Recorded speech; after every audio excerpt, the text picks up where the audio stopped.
कारण हा जो निर्णय आपण घेतलेला आहे हा आंदोलनाचा, कारण योग्य वेळी योग्य गाव आपण घातला पाहिजे. ज्यावेळेस हे अधिवेशन नाही झालं की 26 तारखेला हे अधिवेशन भारताचा अर्थसंकल्पीय अधिवेशन सुरुवात आहे आणि 28 तारखेला बजेट त्याचं अंतिम बजेट सादर करणार आहे.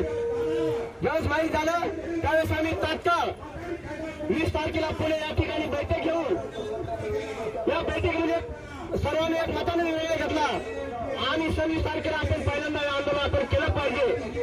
आणि त्या ठिकाणी भरपूर अशी चर्चा झाली. त्या चर्चेतून बरेच निष्कर्ष मिळाले की 4 दिवसामध्ये कसं आंदोलन करायचं, 4 दिवसामध्ये कसं निरोप द्यायचे. तरी पण आमची पूर्ण राज्य कमिटी जी आहे या राज्य कमिटीचं मी कौतुक करतो आणि त्यांनी आपापल्या पद्धतीनं आपापल्या हिमतीनं आपापल्या सर्वांना घेऊन इथं आलात आणि तुम्ही आलात त्या पहिल्यांदा मी तुमच्या आणखी कारण आपण बघतो आपली एक मागण्याची वेळ असली पाहिजे. आपण पाठीमागचा इतिहास कधी विसरला पाहिजे. कारण जो माणूस पाठीमागचा इतिहास विसरतो पुढे तो भविष्य काय करू शकत नाही. आणि म्हणून आपण गेल्या वर्षी 2023 रोजी ज्यावेळेस निर्णय झाला 1000 वाढीचा ती तारीख आहे 9 फेब्रुवारी.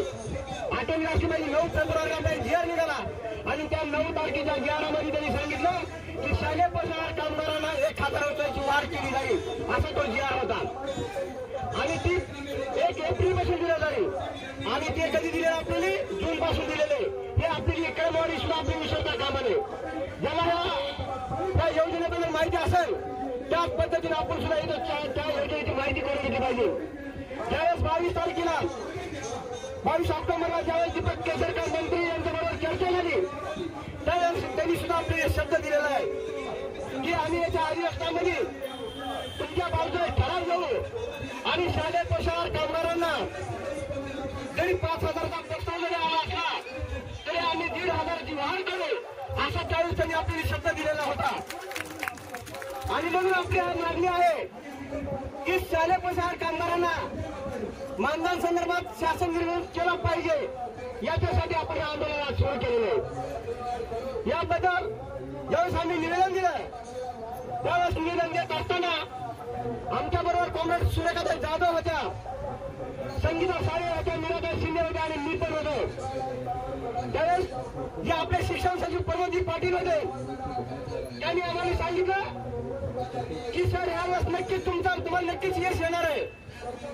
कारण मी उद्याच्या दिल्लीला जात आहे. आपल्याला माहिती पाहिजे योजना कशी चालते आणि कोणाकोण चालते. केंद्र शासनची योजना चालते आणि त्याचा खर्च राज्य शासनाचा होतो.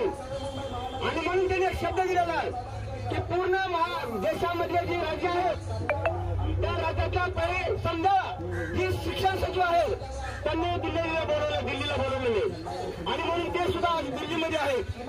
दिल्लीमध्ये बैठक सुरू आहे आणि त्या बैठकीमध्ये एक निर्णय होणार आहे, ऐतिहासिक असा निर्णय होणार आहे.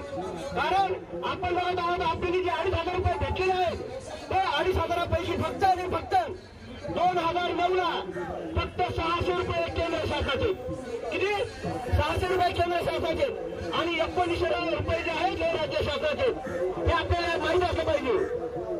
दुसरी गोष्ट केरळ राज्यामध्ये सुद्धा तीच पद्धत आहे. केरळमध्ये फक्त 600 रुपये केंद्र शासनाचे आणि 17,500 रुपये हे राज्य शासनाचे घेतले. म्हणून आपण सुद्धा राज्य शासनाचे पैसे वाढवले पाहिजे. पूर्ण देशाचे जे राज्य आहेत त्यांनी त्याची बैठक केंद्र शासनाने बोलवली आणि त्या बैठकीमध्ये एक निर्णय होणार आहे आज की येत्या काळामध्ये शालेय पोशाख कामगारांना मानधनाची वाढ केली जाईल. केंद्राची वाढ होणार आहे. हे आज होणार आहे. त्या बैठकीची सुरू आहे त्यांनी हा शब्द सुद्धा आपल्याला दिलेला आहे. दुसरी गोष्ट आपण एक लक्ष वेधीत आहोत शासनाकडे की तुम्ही दिलेला 1500 रुपयाचं काय, तुम्ही जे आम्हाला आश्वासन दिलं होतं 1500 रुपयाचं काय, याबद्दल आपण हे आंदोलन आपण लावलेलं आहे. म्हणून आपण बघत असताना त्या 1500 रुपयाबद्दल सुद्धा मी तुम्हाला सांगणार आहे. याच्या अगोदर बऱ्याच कामगारांच्या बाबतीमध्ये तिथे चर्चा झाली. या चर्चेच्या अनुषंगाने पहिला मुद्दा असा झाला की खरोखरच तुम्हाला 2,500 रुपये महिन्यात भेटतोय का हे त्या अधिकाऱ्याला सुद्धा माहित नाही. त्या अधिकाऱ्याला सुद्धा माहित नाही की तुम्हाला फक्त 83 रुपये रोज भेटतोय हे आम्हाला सांगावं लागलं.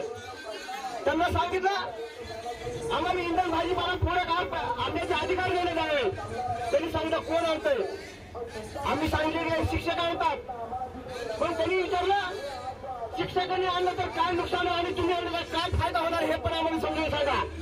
त्यांना लगेच त्यांनी आम्हाला सांगितलं की तुम्ही जीआरची परत द्या. आम्ही ती लगेच त्याला जीआरची परत दिली आणि त्यांना सांगितलं की येत्या काळामध्ये इंधन, भाजीपाला, पूरक आहार हे सुद्धा कामगारांनी आणलं पाहिजे आणि त्यांनी जे मान्य केलेले त्याची लवकरात लवकर ती परत सुद्धा निघणार आहे, तो शासन मिळणार आहे.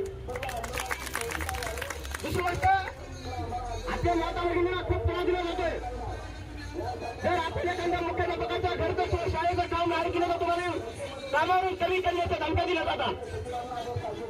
आता लक्षात ठेवायचं, काय लक्षात ठेवायचं, इथून पुढं तुम्हाला कामावरून पोलीस कमी करणार नाही.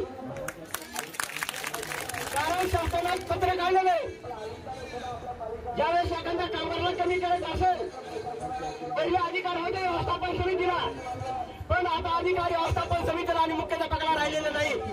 त्यांनी पत्र पण दिलेले आणि म्हणून ते काम तुमचं जाणार नाही, पहिल्यांदा खात्री तुमची झाली पाहिजे.